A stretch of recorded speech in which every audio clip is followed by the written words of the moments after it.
Hello, I'm outside Stadium 974, where Brazil have just thrashed South Korea. The Brazilians were looking to bounce back after a 1-0 loss against Cameroon in their last game. And bounce back they have, beating South Korea 4-1, playing some of the best football we've seen so far this tournament. Vinicius Jr. opened the scoring before Neymar slotted home a pen, and Richarlison all but confirmed their place in the quarter-finals, finishing off a beautiful team goal. Lucas Paqueta added the fourth before half-time, and the Brazilians were practically through.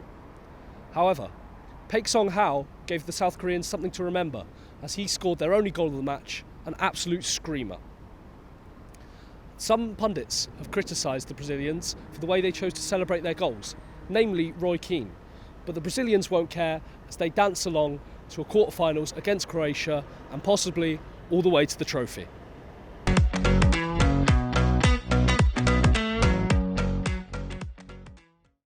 To our football correspondent, Ethan, now in Qatar. Ethan, what is the fan feeling out there about who'll be taking home this World Cup this winter? Well, John, I'm here ahead of the Khalifi International Stadium where England have just won 6-2, so the World Cup is well and truly underway.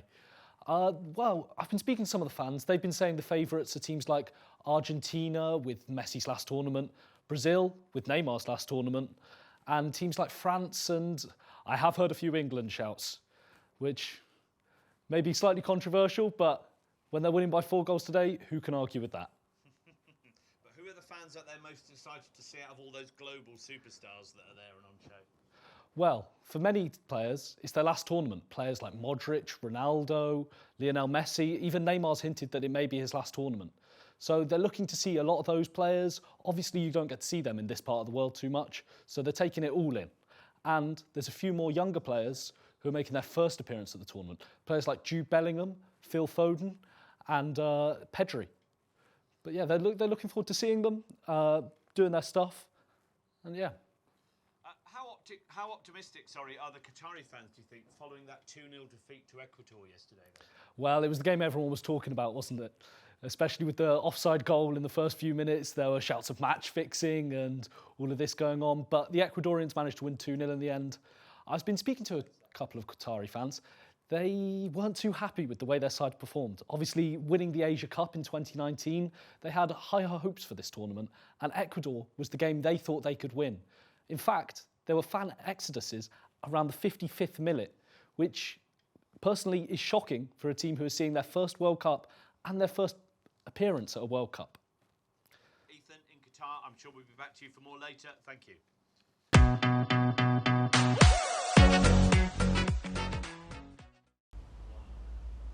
Hello, and welcome to Solent Sports News. I'm Ethan Moss-Wills, and today I'm joined by my guest, Dragos Kavazdan. Hi Dragos, how are you doing today? Hi, for not bad yourself? I'm doing great, thank you. So I first wanted to ask you, you're a football coach. How did you get involved in football? It's quite a long story, but I'll try to make it as short as possible. I used to play almost every day when I was young. There was a concrete space next to my flat, and I used to go there every day, a couple of hours a day.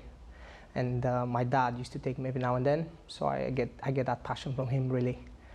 Sometimes my grandfather, I used to watch games with him, and he would get quite passionate and excited about games. So you'll get that vibe from your family. And reading books after that, watching games of my own, playing for a team, and being around coaches. So overall, quite a big, massive environment, really. Yeah. So you've lived in Southampton for a while, right? Yeah. So what did you make of the Hasenhüttl sacking going on this morning? I mean, it's sad, but in a way I'm not surprised because of how the industry is at the moment. So unfortunately, as a football manager at the top level, you don't really know when is your day. There's some decisions that obviously other people make for you, and there's some decisions that people make based on different facts and different information and different stats they have in hand. And some might say he did a good job, and I think he did, because how much you can do with the team in hand and with the resources in hand, with the changes that happened to the club recently. So I suppose in a way it was expected, because just before the World Cup they will think of a restructure. Yeah. It could be, but I'm not surprised just for the fact that it's just very unpredictable. It's a very unpredictable industry.